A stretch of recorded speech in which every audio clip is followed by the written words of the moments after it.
Nesses últimos dias nós assistimos algumas cenas grotescas, né? O Bolsonaro foi ao Flow, esse podcast que vive, sabe, se enfiando em tretas e em questões bem problemáticas, né? Recentemente houve um grande caso ali que acabou, sabe, prejudicando enormemente o podcast. Foi lá o Bolsonaro, ficou 5 horas e meia lá no Flow Podcast. Eu não cheguei a comentar aqui, porque como vocês sabem, estou de viagem, então o negócio está bem complicado aqui para publicar vídeo, mas assisti alguns trechos, alguns cortes dessa entrevista. Não assisti a entrevista inteira, porque sinceramente, sabe, tem que ser uma pessoa muito bem blindada psicologicamente para aguentar 5 horas e meia de Bolsonaro, mas ele esteve lá e em seguida, né, no dia seguinte, depois da repercussão dessa entrevista, que foi uma entrevista que bateu alguns recordes, a gente pode até questionar aqui até que ponto isso é orgânico, mas bateu alguns recordes de audiência. Em seguida você teve a esposa do Bolsonaro, a Michelle Bolsonaro, causando também ao publicar ou republicar, né, um vídeo do Lula participando de alguns eventos do Candomblé ou da Umbanda e ela praticando intolerância religiosa. Então hoje eu quero abordar aqui principalmente a questão da Michelle Bolsonaro, não tanto do Flow, porque do Flow, sinceramente, como eu falei, só vi alguns cortes, então não tive nem tempo nem possibilidade de assistir o programa inteiro. Mas sobre Michelle Bolsonaro eu quero comentar algumas coisas aqui bem importantes. Mas antes disso, já curte esse vídeo, deixa aqui embaixo no comentário um bom dia, se inscreva no canal, ativando o sininho para ser notificado de vídeos novos e também confira na Amazon o meu livro novo chamado Como Vencer um Debate Tendo Razão. Está vendendo bem, está entre os mais vendidos na categoria dele e é um livro bem importante para compreender sobre como funciona o debate, como funcionam falácias lógicas, que são erros argumentativos que todos nós cometemos de um modo ou de outro, e a gente pode compreender como operam e desse modo nos preparar para poder debater melhor e ser mais criteriosos, ou para compreender muitas vezes o uso malicioso de falácias lógicas para contaminar o debate. Então vá lá e confira. Então, qual foi o rolo envolvendo Michelle Bolsonaro, né, a esposa do presidente, que, como eu falei, publicou no Instagram dela um vídeo do Lula e com a seguinte fala aqui, né, um vídeo com o Lula aparecendo em eventos da Umbanda, do Candomblé, e daí ela diz o seguinte: isso pode, né? Eu falar de Deus, não. E esse vídeo dá a entender, né, assim como foi publicado por outras personalidades da extrema-direita brasileira, dá a entender que o Lula tem um pacto com as trevas, né, que o fato de ele, sabe, estar participando de eventos da Umbanda, do Candomblé ou de outras religiões de matriz africana seria um vínculo dele com o demônio, uma coisa assim, né? É uma retórica que você vê, inclusive, entre certas vertentes religiosas evangélicas da relação entre Umbanda e Candomblé com, sabe, demônio, com Satanás, ou com, sei lá, tipo, com sortilégios, com magia. Então há essa relação que é estabelecida e a Michelle Bolsonaro acaba se pondo aí no olho do furacão com essa história e demonstrando intolerância religiosa. Isso levou a uma onda de repúdio público, muita gente exigindo que ela se retrate, que ela peça desculpas, ao mesmo tempo que até esse momento ela não se pronunciou, não falou nada. Então vamos entender aqui o que acontece e como isso funciona.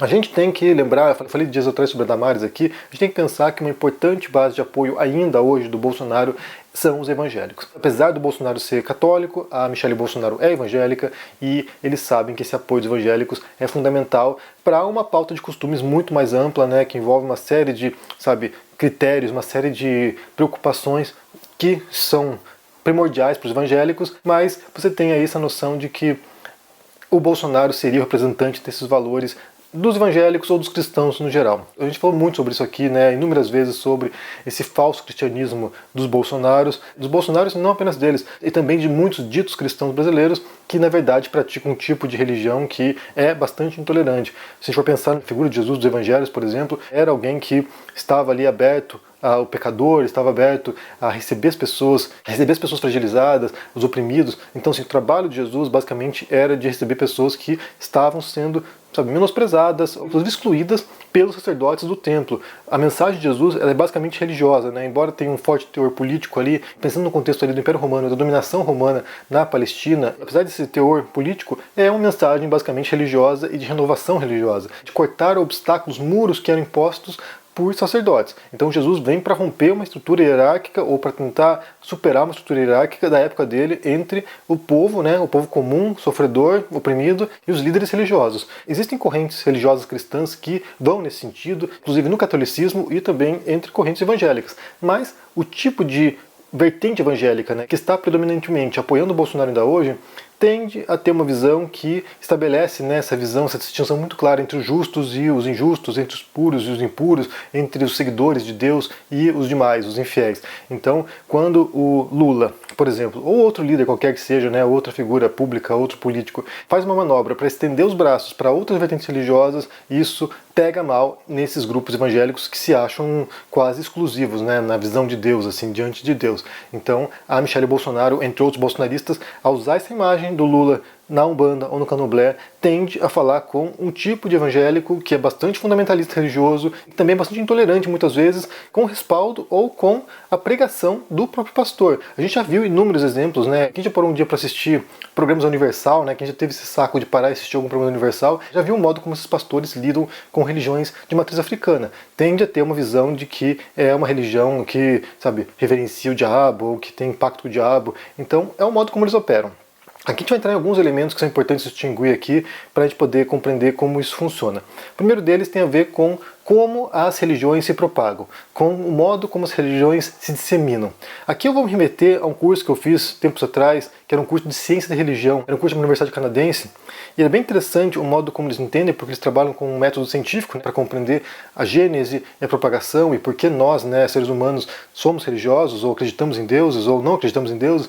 E aí um dos pontos importantes que é mencionado é o caráter memético da religião, né? Religiões como fenômenos culturais, elas tendem a se propagar e elas dependem da adesão das pessoas. Então, assim como outras tendências, né, sei lá, a moda, por exemplo, ou sei lá, algum tipo de produção cultural, ou algum tipo de outro fenômeno cultural, quanto mais aquela ideia conseguir se disseminar, quanto mais ela conseguir se propagar, melhor. Então, há uma disputa, no final das contas, né, entre as religiões, para qual religião vai se tornar predominante, qual religião vai conseguir conquistar o coração e mente das pessoas e vai sobrepujar outras religiões. Então, de fato, há uma disputa, né, quase evolutiva aqui, né, uma disputa, sabe, de supremacia entre as religiões, e no caso do Brasil a gente tem visto um enorme crescimento das vertentes evangélicas. Isso pode ser consequência de uma série de causas que a gente poderia analisar em algum momento futuro, mas certamente porque atende demandas que outras religiões não atendem. A gente pode pensar, por exemplo, que o catolicismo, né, é uma religião tão tradicional, antiquíssima e que tem maioria no Brasil, que o catolicismo é uma religião muito engessada, né? É tipo um dinossauro assim lento que vai vagamente se transformando, e quando você tem essas vertentes evangélicas que são muito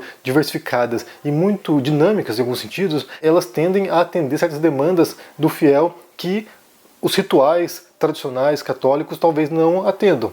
Então a capacidade de reprodução da mentalidade evangélica e das crenças evangélicas, dos dogmas evangélicos, é muito poderosa. E aí sim há uma crescente onda, né, evangélica no Brasil, com muitas pessoas aderindo a essa religião, e isso pode depois, inclusive, né, além da capacidade de controle espiritual das pessoas, ou de, sabe, influência espiritual nas pessoas, isso também vai se transformando gradualmente em controle político. Então, a gente viu nos últimos anos essa tendência, né, de pastores se elegendo, de pastores fazendo do púlpito um palanque eleitoral para candidatos, já apoiaram o PT, já apoiaram Lula, já apoiaram Dilma, e agora resolveram, né, nos últimos anos apoiar o Bolsonaro, e estão fazendo isso de maneira sistemática ainda hoje, né? Alguns pastores estão usando aí seus templos como palanque eleitoral para o Bolsonaro. É evidente que isso é preocupante, como já era preocupante no passado. Quando a Igreja Católica determinava o rumo da política, isso era preocupante, inclusive leva a abusos tremendos. Então, sim, você tem uma noção, né, do Estado moderno, que é justamente a separação entre Estado e Igreja, de modo que sua crença pessoal tenha pouca interferência nas políticas públicas, no governo, no modo como o Estado é gerido. Porque num país como o Brasil, você tem ali milhões de brasileiros, as mais distintas visões políticas e religiosas também, né? Você tem católicos, evangélicos, umbandistas, você tem espíritas, você tem budistas, muçulmanos, entre outras religiões, e aqueles que não têm religião. Então essas pessoas têm que ser contempladas e protegidas na sua liberdade de crença ou de descrença. Isso faz parte da Constituição, inclusive, que você possa acreditar em alguma religião, ou seguir algum dogma, ou não seguir nenhum dogma. Quando você tem presidentes ou políticos que adotam uma postura que é religiosa, né, ou doutrinária, ou em algumas circunstâncias fundamentalistas, isso passe a determinar, sei lá, produção de leis ou políticas públicas específicas de um governo, isso é preocupante ao ponto de outros grupos, né, minoritários inclusive, se sentirem ameaçados com a possibilidade de uma perseguição religiosa ou de algum tipo de cerceamento da sua liberdade religiosa. Que a primeira-dama faça isso, é claro que desperta vários alertas, dispara várias preocupações.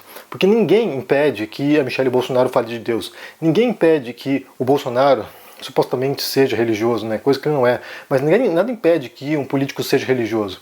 O que preocupa as pessoas é a politização da religião de modo a ter controle sobre o eleitorado. Então, assim, a Michelle Bolsonaro acreditar em Deus, ou ser evangélica, ou falar de Deus, não nos preocupa. O que preocupa é justamente a politização da religião e o modo como pastores se elegem e transformam o Congresso, por exemplo, num puxadinho de igrejas evangélicas. E aí sim há muitos motivos para temor. Quando ela faz isso, quando ela se manifesta desse modo e usa suas redes sociais para atacar, nesse caso, um candidato, um rival do atual presidente, que é candidato à reeleição. Quando ela usa isso e ao mesmo tempo não ataca apenas o Lula, mas também ataca as religiões de matriz africana, tem uma grande carga sim de intolerância religiosa e mais do que isso, como muita gente aponta, os ataques feitos às religiões de matriz africana, muitas vezes são carregados também de racismo. Quando se associa o candomblé ou a umbanda às trevas, por exemplo, ou ao diabo, isso tem uma associação, uma conotação que traz uma série de preconceitos históricos, de dominação, de subjugação dos corpos negros, das mentes dos negros, então certamente há um grande teor racista sim.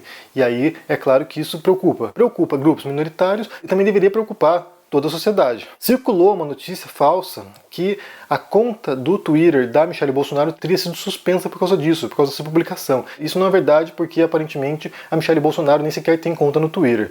Ela publicou isso no Instagram, eu acho que ela apagou depois porque eu não vi esse story lá, mas de qualquer modo aqui é uma reprodução de preconceitos históricos profundos contra negros, contra fiéis de religiões de matriz africana, e além disso uma clara agenda de controle doutrinário das pessoas. A gente fala de dogmas aqui, a gente fala de crenças que são usadas no sentido político para levar um segmento enorme da população a votar no Bolsonaro também. Houve uma queda da adesão dos evangélicos em relação a 2018 para agora. Então, assim, muitos evangélicos talvez tenham votado no Bolsonaro com um impulso, muita gente foi na onda bolsonarista e nesse momento já não pretende votar no Bolsonaro mais. Mas ainda é um segmento muito importante do bolsonarismo, embora esteja rachado nesse momento. Só lembrando, como falei, que isso faz parte de uma disputa de controle, uma disputa de controle emocional, psicológico, espiritual das pessoas. Então, assim, as religiões são instrumentalizadas para isso. Não quer dizer que elas sejam apenas isso, são muito mais do que isso, mas elas são usadas, sim, por figuras para poderem seduzir as pessoas, trazer adesão e gerar um resultado. O que Michelle Bolsonaro fez aqui, ao atacar o Lula, foi atacar diretamente todo um segmento da população brasileira que segue essas crenças. É um ato político e é um ato religioso. Então, é bem preocupante, sim. Eu quero saber o que vocês pensam dessa história de Michelle Bolsonaro publicando esse vídeo aí, associando Lula às trevas, porque ele estava participando de celebrações da Umbanda do Candomblé. O que você pensa sobre isso aí? Se você viu também a entrevista do Flow com o Bolsonaro, se você aguentou 5 horas e meia, diga o que vocês pensam aí. Eu não vi, como eu falei, eu assisti só cortes, porque realmente, não dá, eu tô de férias agora, vou dedicar tanto tempo assim meu pra ficar acompanhando essa abominação. Logo volto pra casa e a gente continua aqui na batalha. Diga o que vocês pensam no comentário, deixa o joinha, se inscreva aqui no canal, se torne um membro ou um apoiador para dar uma força e a gente se vê por aí. Um abração e até mais. Tchau! E aí, meus queridos amigos e amigas do Henri Bugalho, eu sou Eduardo Moreira e tenho uma novidade para vocês. Agora, no dia 18 de agosto, às 8 horas da noite, no horário de Brasília, o Gessé Souza, o reitor aqui do ICL e também um dos maiores intelectuais do Brasil e do mundo, vai lançar seu novo livro, A Herança do Golpe. E ele vai dar uma aula para a gente sobre o conteúdo desse livro, que é bombástico. Para você não perder esse lançamento, é só você se inscrever no link aqui em cima ou aqui embaixo e participar gratuitamente. Se inscreve agora e chame seus amigos e amigas para participar também. Até lá!